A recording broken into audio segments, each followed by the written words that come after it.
Hey everybody, we made it to season 23, which has no theme, so it's kind of a free-for-all. So hit like, subscribe, leave a comment, do whatever you want, just be safe.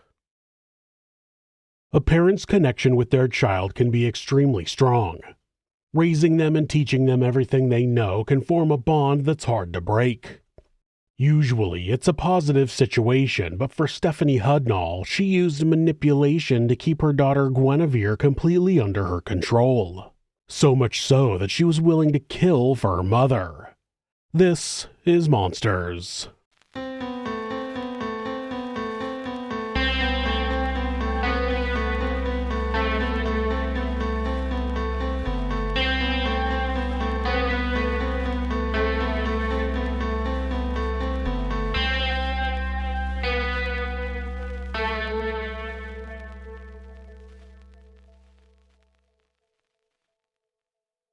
Stephanie Hall was born on April 8, 1970.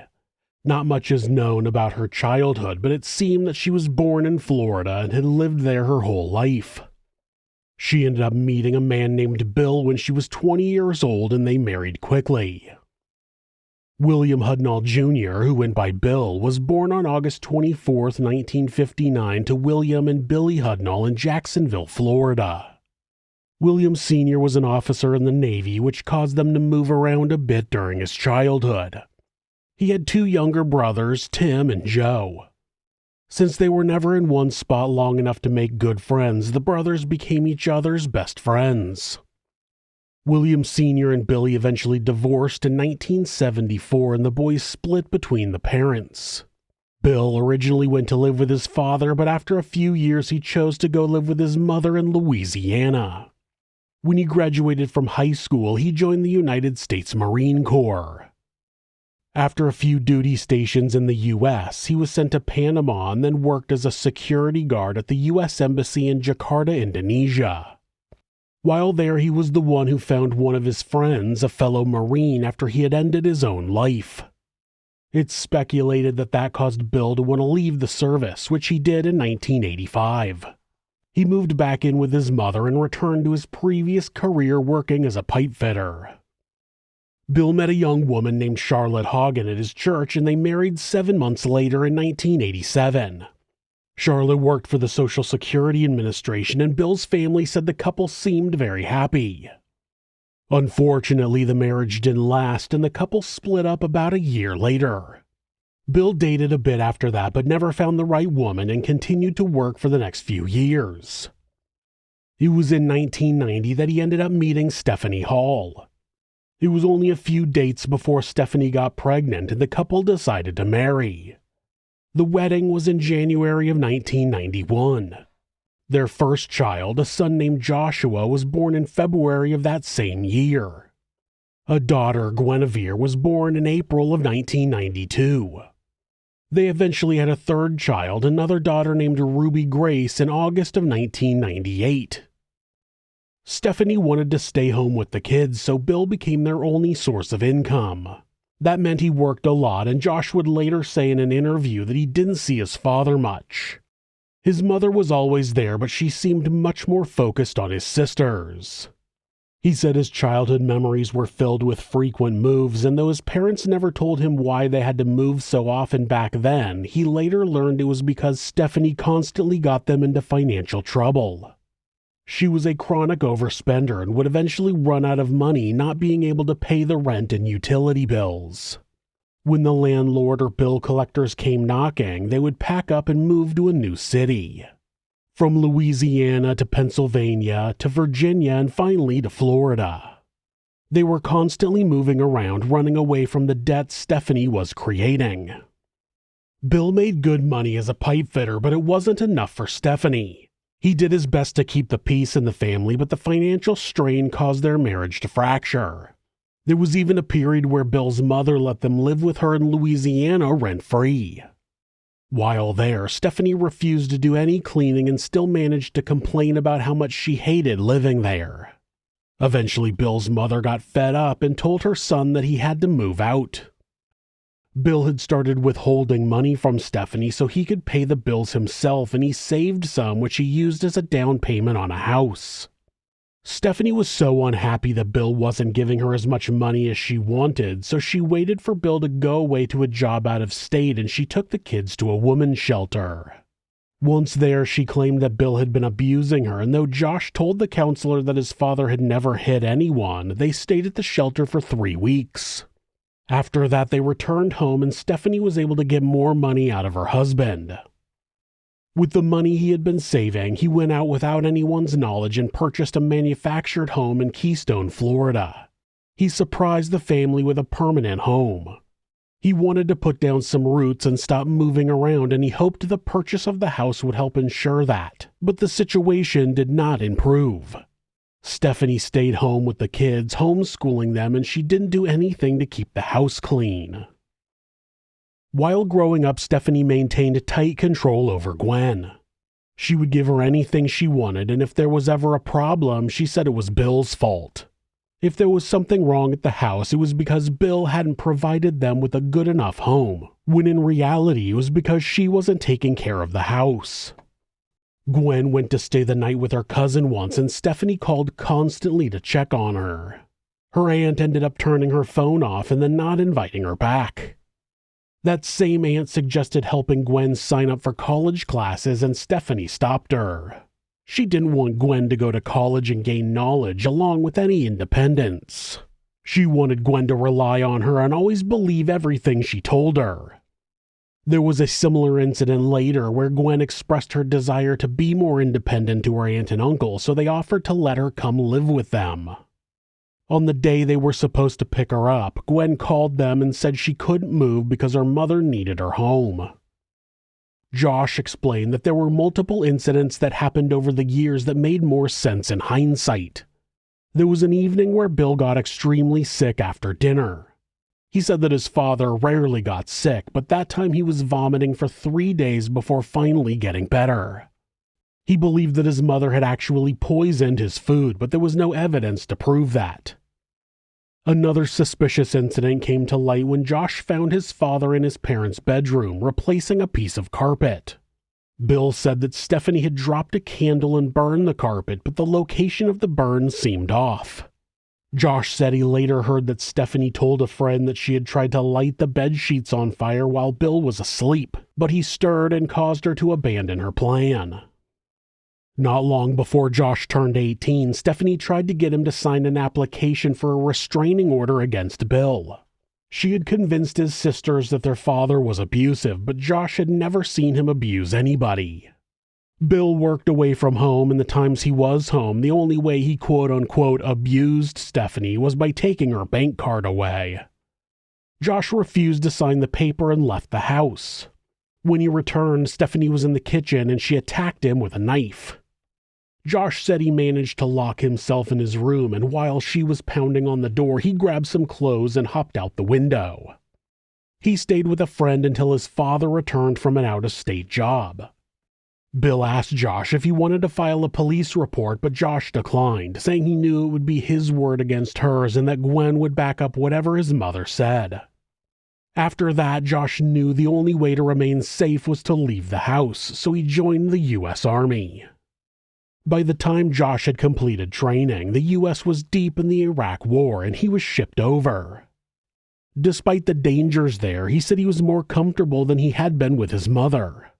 The main 2 reasons he gave for that was because the rules of engagement were clear and he had people there to watch his back. When his mother chased him with a knife, he didn't know what to do. Should he have picked up a knife and attacked his own mother? In Iraq, if someone shot at him, he shot back. There was no question.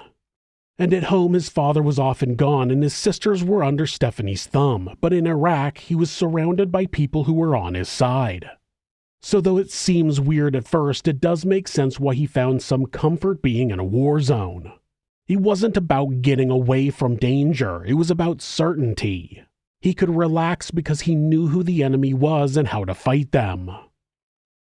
The first year he was there, his mother started calling him, and though she acted sweet at first, she always ended up asking for money. Josh always said no. She would tell him the bills were piling up and beg, but Josh never gave in. He eventually told her to stop calling. Then, in June of 2011, he got an email from his cousin with devastating news. In the years after Josh left, Bill and Stephanie's relationship only got worse. There were multiple reports of violence from Bill, but it's not clear what actually happened. During Gwen's first interview, the detective asked her, but she couldn't really give any details about the supposed abuse. She said they had to leave the house, but that her mother didn't really tell her why. During Stephanie's first interview, she described the abuse. What was the deal with the separation?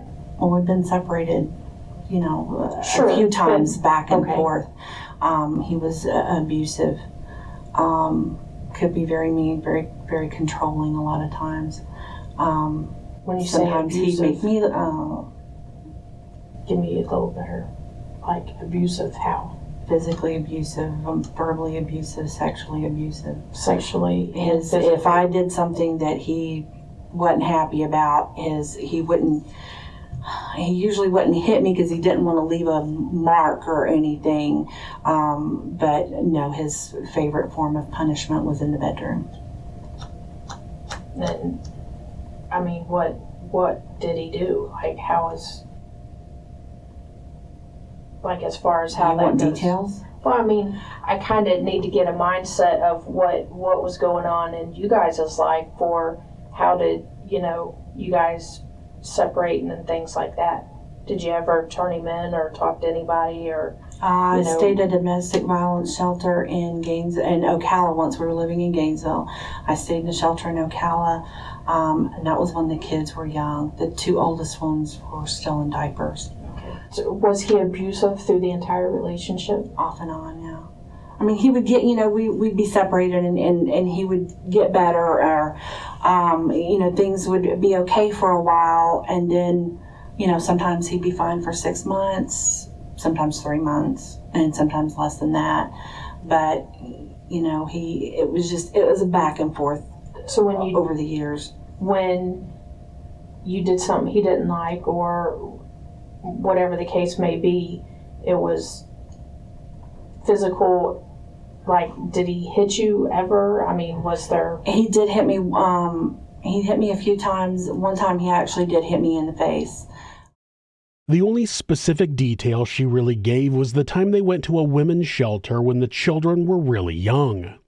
The claims of abuse were always somewhat vague, and I'm not sure if they're backed up by any police reports. Eventually, they split up for good in August of 2010, and Bill moved to a different house while Stephanie, Gwen, and Grace stayed at the manufactured home. On June 8, 2011, Stephanie and Guenevere went to Bill's house on Southeast 71st Avenue in Hawthorne because they said they needed to borrow his truck. In Stephanie's first interview, she described wanting to use the truck to drive to multiple places in order to look at massage therapy schools for Gwen. She said that their car would overheat if they drove too far. In Gwen's first interview, she said that they wanted to use the truck to take some stuff to the dump. Stephanie told the detective that they arrived in the evening and stayed there for a little while talking before Stephanie left to return home. Gwen stayed behind and talked with her father a little longer before leaving in the truck. Stephanie explained that she wanted to use the truck the entire next day and then bring it back to Bill the following morning, but when Gwen got home, she told her mother that Bill needed the truck back at 11 the following morning. That made them cancel their plans to go to schools. Well, she had told me the night before that, he needed the truck back and everything. It was like there wasn't no sense in getting up early. Sure. Because, there just wouldn't be enough time to go and come back. I figured since we had the truck, I had a door in the house that needed to go to the dump. So we took that to the dump, and he wanted the other 2 chairs for his for the dining room table. And So about what time did you get up, maybe? Oh, honey, I have no idea. With us, probably 9:30, 10 o'clock. Could have even been later than that. Well, it wasn't even later than that.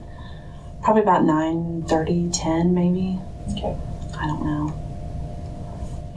None of us work right now, so it's like we don't really pay that much attention to the clock. So you get up, take me through your morning. What do you do prior to leaving? You go to the, take me through your entire day. Just tell me from start to finish what you, as you wake up. We met, I took a shower. I know Gwen took a shower before we left. We made cinnamon rolls, had a little bit to eat, and that was pretty much it. We loaded up the chairs in the truck. We put the door in the truck, and we kind of looked to see if there's anything else that we could really take. But his toolbox was in the back of the truck. He's got a big, huge orange toolbox, and it takes up pretty much about 2/3 of the back end of that little truck. It's a Toyota 4Runner or something, maybe little SUV-ish thing. Yeah. So the toolbox took up the majority of the back of the truck, so we took the tire out that was in there, and I actually meant to put it in the Mustang to take it to him, and I forgot about it, and it's still sitting there in my yard. But this is one of those interviews where the person being interviewed talks too much. It raises alarm bells for me. Stephanie just talks too much for the situation. Sometimes it's just about random details. Talking about Bill's garden, about the dog, about a car Bill owned that was ugly. She made jokes and giggled. Other times it's claims that make Bill sound like a bad person. Obviously there were claims of abuse, but she also claimed he told her he had 3 other children she didn't know about. There's no evidence that that's true. She also told the detective how he didn't want her to work and how he liked her to be at home, depending on him. Everybody that knew them said she was the one who refused to get a job, always claiming she had to stay home with the kids. Stephanie's first interview eventually turned from her describing her activities surrounding the murder to her just bitching about Bill and his family. Near the end of her interview, she told this story. So we started walking down the driveway, and we started walking. He started talking real quiet. And he's like, well, the story starts off like this. And he's telling me this, and what he was telling me, though, was that I was seeing somebody, and he wasn't happy about it, and he said that if I didn't quit seeing them and take him back, that he was going to have them killed, their whole family, my mom, my stepdad, 2 or 3 of my friends, plus their husbands and all their children. One of my best friends that I've known since I was like 17, 18 years old, he said that he was going to kill her husband and her daughter, but he wasn't going to kill her. He was going to sell her. He already had people that had offered him $5,000 for her.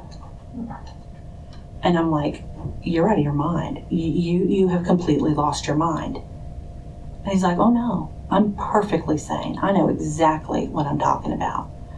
And I'm like, how are you going to, what makes you think you can do all of this? I'm like, you can't kill all these people. And he goes, oh no, I'm not going to. I'm not going to. He says, I've got friends that are going to do it for me. And I mean, he was totally straight-faced. Totally straight-faced. Nobody who knew the Hudnalls believed there was any truth to that story. There was no evidence anywhere that Bill had ever been violent. Stephanie also conveniently made sure to explain how she tried to get Bill to talk louder while they were outside near Gwen's window, but that Gwen didn't hear any of it. In Stephanie's first interview, she spends a lot of time telling various stories of how Bill was a bad person. Most of those examples she claimed that she kept from Grace, but that Gwen knew about them. From what Bill's family, including Josh, believed, those were all stories that Stephanie had told Gwen to get her to believe Bill was a bad person. Stephanie continued describing their activities that morning.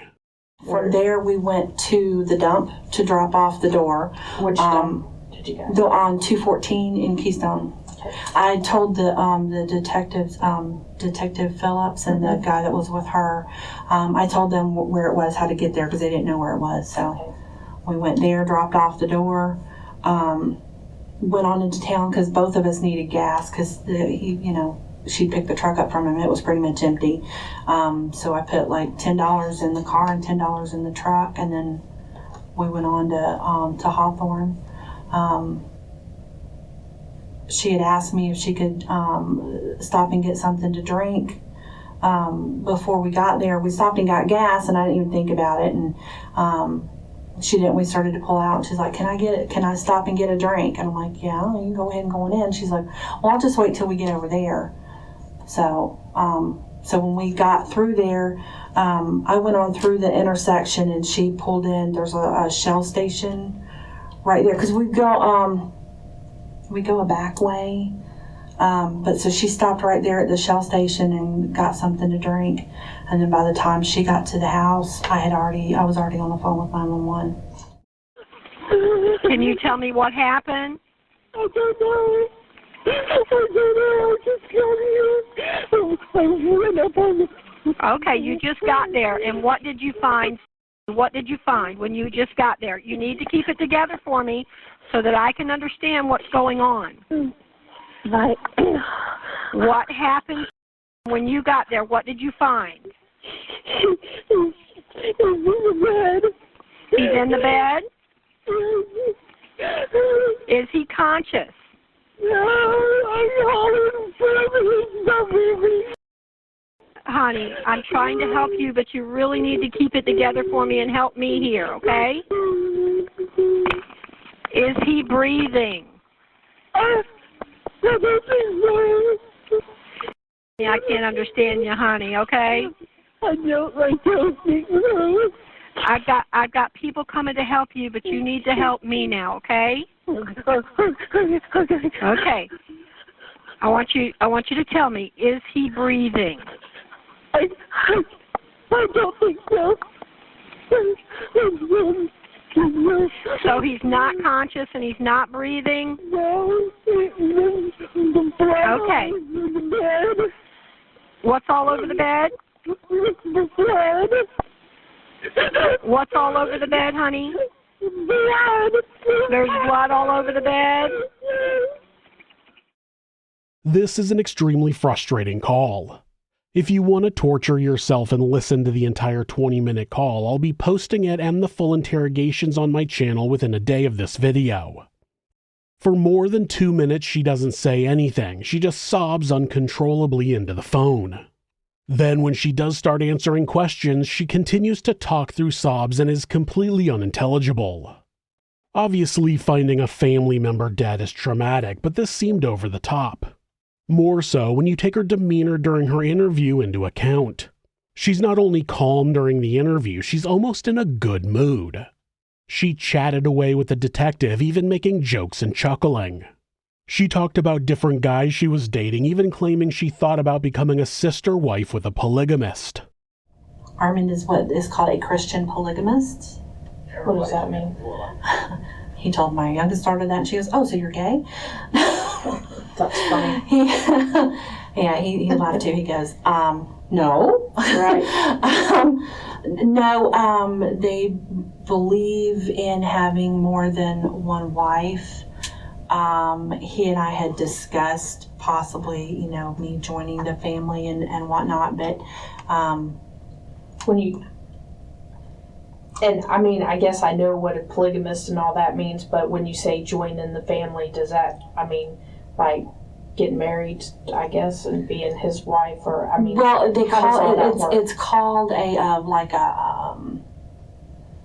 well, they call it, he called it getting married, but it was basically just like, we kind of stood there and said, that we were committed to each other, and that was kind of what, would have taken place basically, but you ended up not doing that. No. The girls were very much against it. It was during her 911 call that she mentioned that Bill had been watching someone for the first time. Was he upset about anything? No, he was... I can't understand you. I know it's tough. Take a deep breath for me again, okay? He was telling us about this, somebody who had been watching a car.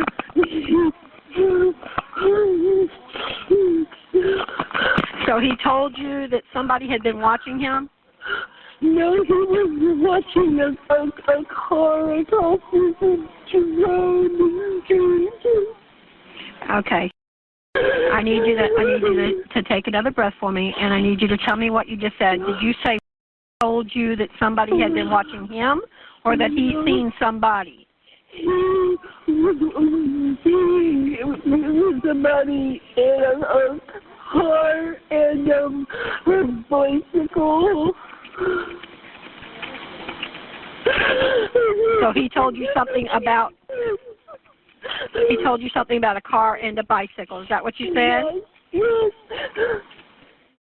It was one of the first things she told the detective during her interview. The only thing that we've been able to think of, Bill had told us a few weeks ago, I don't know, everybody keeps asking me, okay, well, you know, when exactly? I couldn't tell you exactly what day.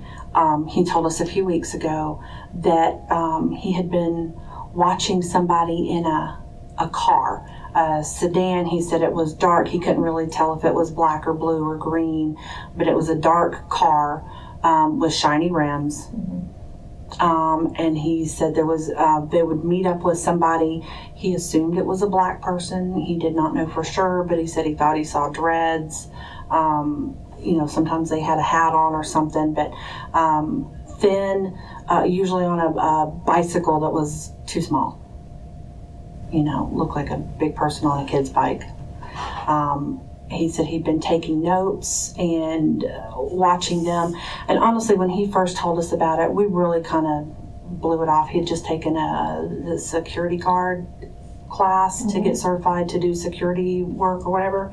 And we thought it was just, you know, overactive imagination, I guess, or something, you know. But and then when we were over there the other night, he said something about it again. It seemed like that was her story that she had planned to tell in order to place suspicion onto someone else, someone who didn't exist.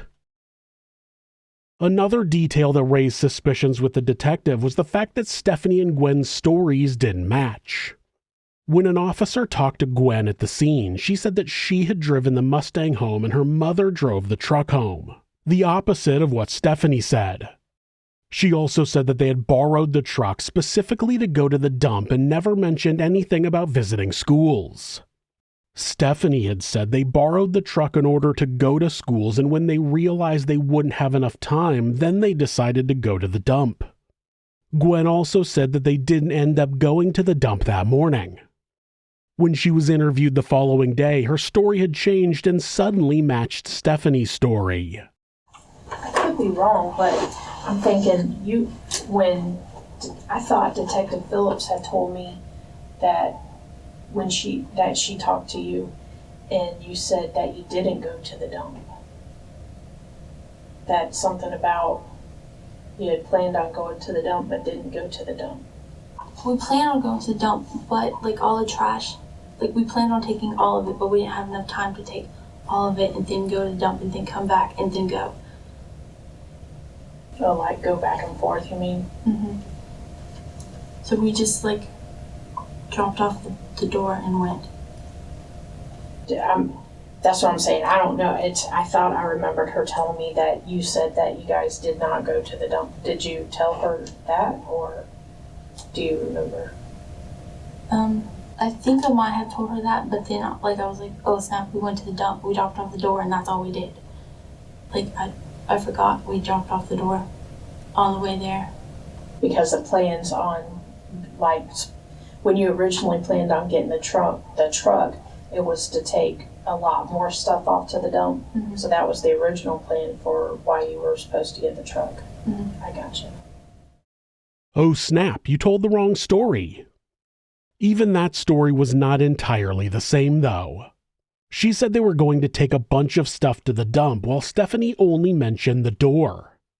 It was clear that they had made an effort to get their stories straight, but it was still a little off. Gwen was not as chatty as her mother, which seemed to match her personality. Stephanie was the dominant of the two. Now, I get comments every time I mention a polygraph in a video, and I know that they aren't admissible in court. I'm not advocating for polygraph tests, but they are still part of the story when they're being used. When I say that authorities claim someone passed or failed a polygraph, that does not mean I am claiming a polygraph is legitimate. I am simply telling you what happened in this case. With that said, Guenevere was asked to take a polygraph and she agreed. The test was supposed to last for 90 minutes, but she was only questioned for 17. Before 2010, did you ever hurt anyone? No. Did you participate in any way in the death of that man? No. Before this year, did you ever hurt anyone who trusted you? No. Did you hit that man with that axe? No. before January of 2011, did you ever think about hurting someone out of anger? No. Do you know for sure who hit that man with that axe? No. I do hand scoring as a matter of my training. I didn't really need it, and I have to say I was kind of surprised after speaking with you, but not a doubt in my mind at all that you were involved in the death of your dad. Not a doubt in my mind at all. That I am? Absolutely. Absolutely. And here's the thing. Ordinarily what I do in this situation, because there's also no doubt in my mind you're not a sociopath. This was not a cold-blooded killing. That's not what this was. Ordinarily what I do in this situation is I just go to the detectives and I say, you got your person, do what you got to do. But from talking with you and speaking with you, again, I know you're not a sociopath. I determined that when I talked to you beforehand. You're not the type of person that I have to worry about this happening again. Which means that you're not going to be a serial killer. You're not the kind of person which means there is some really, truly compelling reason why you felt this had to happen. There has to be some truly compelling reason why you felt that it was necessary to do this. I didn't do it. You did do it. I didn't Gwen, do it. I'm going to tell you right now, no doubt in my mind at all, none whatsoever. You didn't even come close to passing this thing. I believe I have to do right by everybody. Does that make any sense? Mm-hmm. Okay? So I know for a fact that in order for you to have done this, and you did, not a doubt, you did it, but in order for you to have done this, there had to be a truly compelling reason why you felt it was necessary for it to happen. You were either protecting yourself or you were protecting someone else. And if that's the case, I want to know that. Okay? If that's the case, I want to know that. Because I don't for a second believe that you're just a cold-blooded killer. The biggest reason any law enforcement agency uses a polygraph is to manipulate the suspect. I'm sure that there are some officers out there that believe a polygraph is legitimate. The device does measure your body for changes that can occur when someone lies, but not in any way that's reliable. Not all bodies are exactly the same. Not everyone reacts the same way. It's literally just a blood pressure, heart rate, and sweat monitor. Can those things change when you lie? Sure, but that's not proof that someone is lying. Those things can also change when you're scared or stressed or angry, all feelings someone can have if they're being accused of a crime and being questioned about it. In this case, the polygrapher did something that I've seen done many times. They do a test run where they have the test subject intentionally lie so they can get a baseline. Then they tell the subject how clearly the machine showed that they were lying.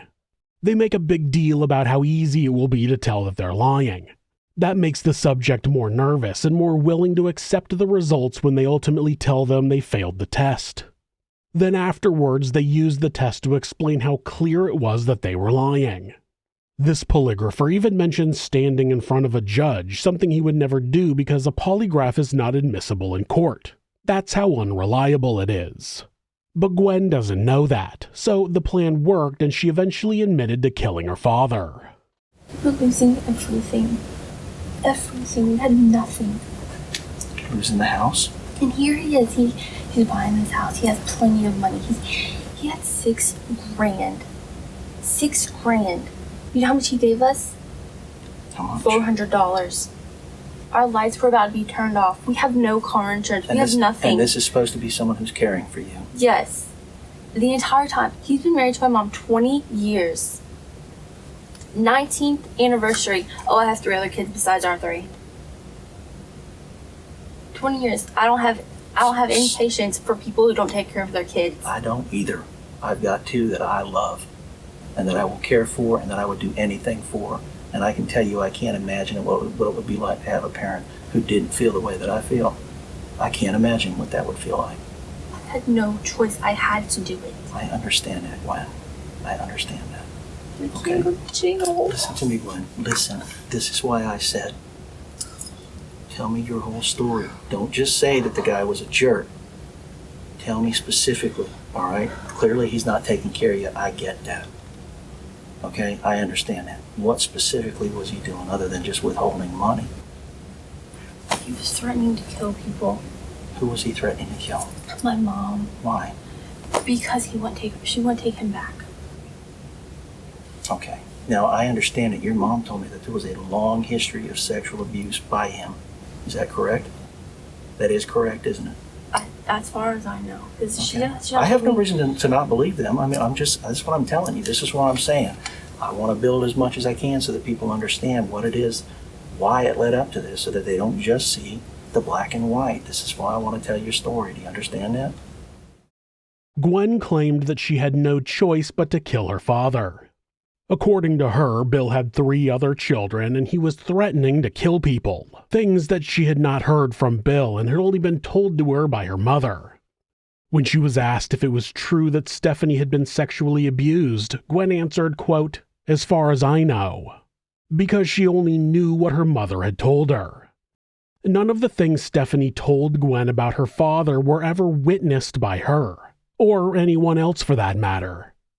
She explained to the polygrapher that she had killed Bill on her own and that Stephanie was not involved. She said she took a pickaxe from the property and hit him with it repeatedly as he slept. She hit him multiple times until he stopped making noise. She ransacked the house to make it look like a robbery gone bad, and most people believed that Stephanie had been there to help. Then she said she went home and burned her clothes. Now, the fact that polygraph tests are mainly used as a means of manipulation does not make Gwen any less guilty. She had killed her father, and the polygraph was a way the authorities successfully manipulated her into confessing. Of course, when Gwen came in and told her mother that the investigators knew she had done it, Stephanie played dumb. He knows. Huh? He knows. Mom, he knows. I just knows took the what? polygraph test. I failed the polygraph test. Mom, he knows what I did. He knows that I did it. Stephanie suddenly went from chatty Cathy to speechless. It seemed like she was taking much more time to consider her answers, and it's likely because she has to come up with a new story on the spot. The detective took Gwen back into the other room and interviewed Stephanie alone, and there's no way for her to know what Gwen had told them. Now she's just making up new details to make it seem like she wasn't involved. Her method was to claim that Gwen had told her she killed her father, but that she didn't believe her. She said he made me mad. And I said, well, what did he do? And she was, I don't want to talk about it. I'm like, well, what do you mean you don't want to talk? What did he say? And she would not tell me. And I said, well, okay, you know, was it that bad? And she's like, yeah, it was that bad. And I'm like, well, then what, honey? And she goes, I killed him. I just couldn't deal with it anymore. And I'm like, what? And she's like, I don't want to talk about it. And that was it. I mean, like I said, oh my God, I did not believe. I still. So, what did you guys do with the clothes that she was wearing? What do you mean with the clothes she was wearing? The clothes that she had on while she was at her, over there. She came home in the same clothes she had on. Right. And at that point, what has been done with those clothes? Where are those clothes at? Nothing that I know of. I mean, Where would they be? should be at the house. She said that they were burnt in the backyard When? last night or Wednesday night or Thursday morning. She said that's the only part that you kind of really know about. I don't know about any burning. In like a pot or a barrel or something?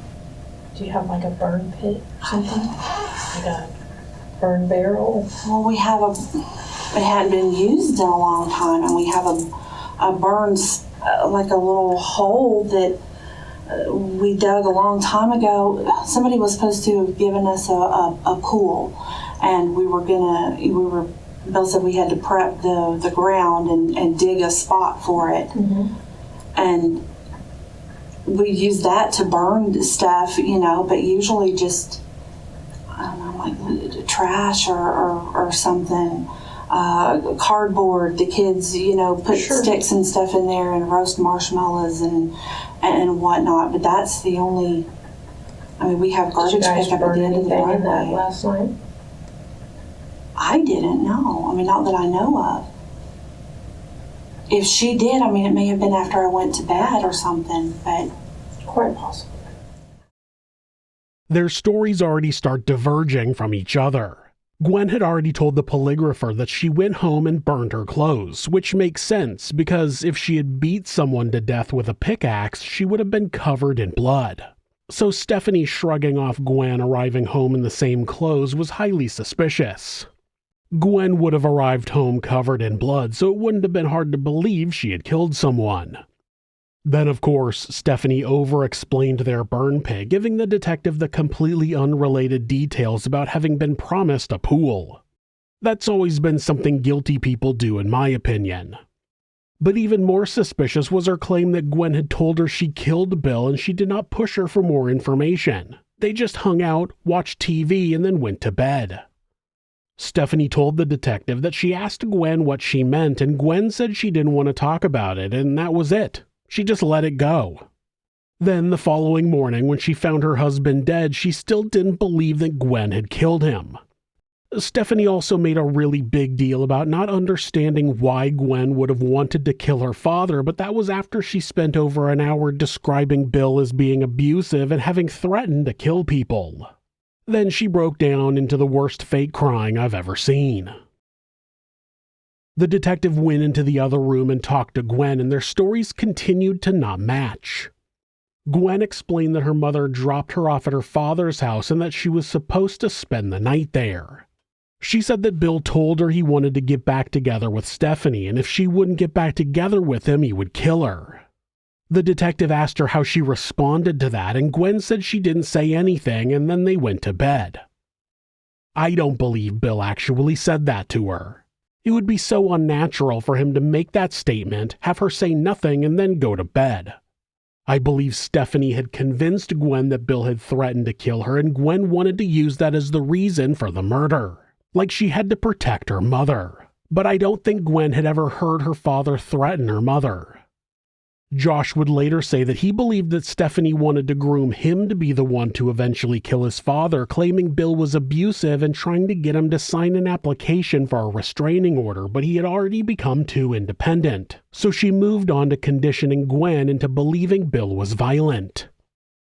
Gwen told the detective that she used the pickaxe to kill her father and then drove his truck home. So you went, found his keys, got his truck key, took the truck. Where'd you go from there? When you got home, was your mom up? Mm-hmm. And what did you say? I told her. You walk in and you say, first of all, was she surprised that you were home? Mm-hmm. So what'd she say? She asked me what I was doing home. And what'd you say? I told her I just felt down. What'd she say? She was freaking out. She said we had to get rid of everything. Did you tell her why or what happened? Did she say what happened? She asked me, but I didn't tell her because I didn't want her to know. I didn't want anything to come back on her. So she asked what happened, and you were like, what'd you say? I said I just did it. I said I had to take care of my family. And she didn't ask anything else? So, okay, she said, all right, we got to get rid of everything. So, what did you guys do from that point? We took all my clothes I was wearing, and we took them outside and burned them. And is there like a burn barrel or burn pit? Where would you have burnt the clothes? There is a cast iron pot that we put everything in. That story completely contradicted Stephanie's claim that she knew nothing about burned clothes. Gwen went on to explain that together they made a plan to go to the dump, then go back to his house and find the body. They also came up with the story about Bill watching some suspicious activity near his house and tossed the place to make it look like someone had broken in to commit a robbery. The detective also seemed to be concerned with how worried Gwen was about what was going to happen to her mother. It was clear that Gwen was pretty much telling the truth by then, but it did feel like she was still trying to cover for her mother. That's when detectives went back to interview Stephanie some more. It was very clear that she was lying. Her story still didn't match Gwen's, and her acting was just terrible. It took some time, but Stephanie finally admitted that they never needed to borrow the truck. That was just a cover. Then she went on to explain some other details. A settlement from, was a 401k, I think, and he cashed it out or something, and oh my God, he got like almost $6,000, and we're losing our house, and I'm not working. Gwen hadn't been able to get a job. He kept telling us that he'd gotten this thing and that it was like $1,500, and then we get in the mail basically like a check stub or something from it, because our house was the last address that they had on it. Oh my God. I know she was mad. He went through like $6,300 in 2 weeks. Hadn't given us money in months, and he gave us $400 out of it. Out of the 6,000. Yes. And like just two or 3 weeks later, Gwen asked him for money for something, and he told her he didn't have any money. He didn't have anything. And he... If something were to happen to him. No, with him being on Social Security, the disability. And she said, well, I went and talked to the Social Security office in Palatka, and they told me that the only thing, and he had gotten all this information from me, like for my social and Gracie's social, and all this other stuff to to file the case and everything. Well, I went over there because he would never tell us anything. Never tell us anything. And I was told I could go over there and talk to them because I'm his wife, and with Gracie and everything, that I could go and talk to them, and they would tell me.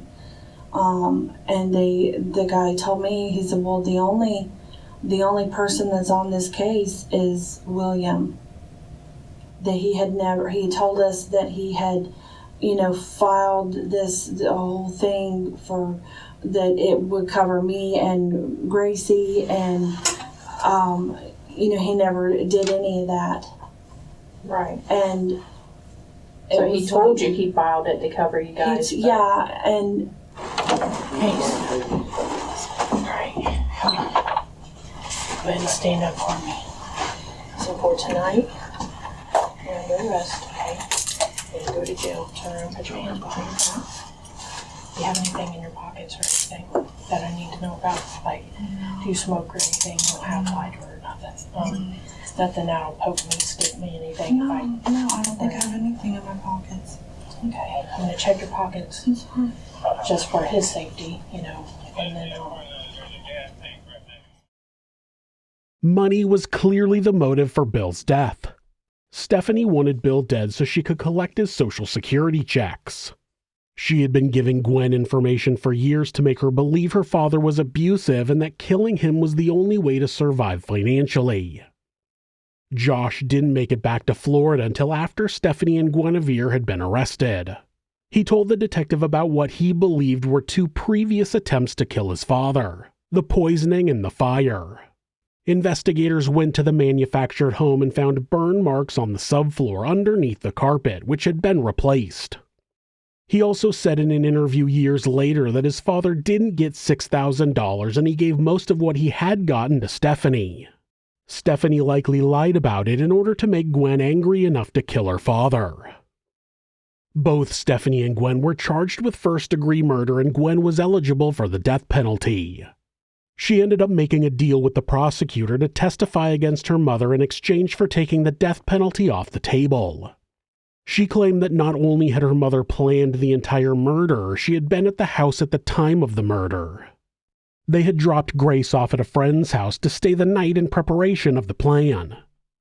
Though Stephanie continued to claim she had not been at the house during the murder, both women pleaded no contest to a charge of second-degree murder and were both sentenced to 40 years in prison. The last time Josh Hudnall talked to his mother, he visited her in prison where he asked her why she killed his father. That was when she blamed him, saying that if he had sent her money when she asked for it, it would have never happened. Josh never spoke to his mother again. He did his best to move on and unfortunately passed away on August 14, 2018 of liver failure. He was only 27. Ruby Grace Hudnall had been staying with friends on the night her father was killed. Details about her status after her mother and sister were convicted have remained private. Some people never stop wanting more. They never have enough and they don't seem to want to work for it. Stephanie wanted to spend Bill's money on herself without ever taking care of the family's responsibilities. When Bill cut her off from her wild spending, she decided his death would be the best way to continue receiving his money. Instead of getting her own hands dirty, she manipulated her daughter into believing that Bill was a danger and that he needed to die. Though she wasn't the one who swung the axe, she was just as much a monster.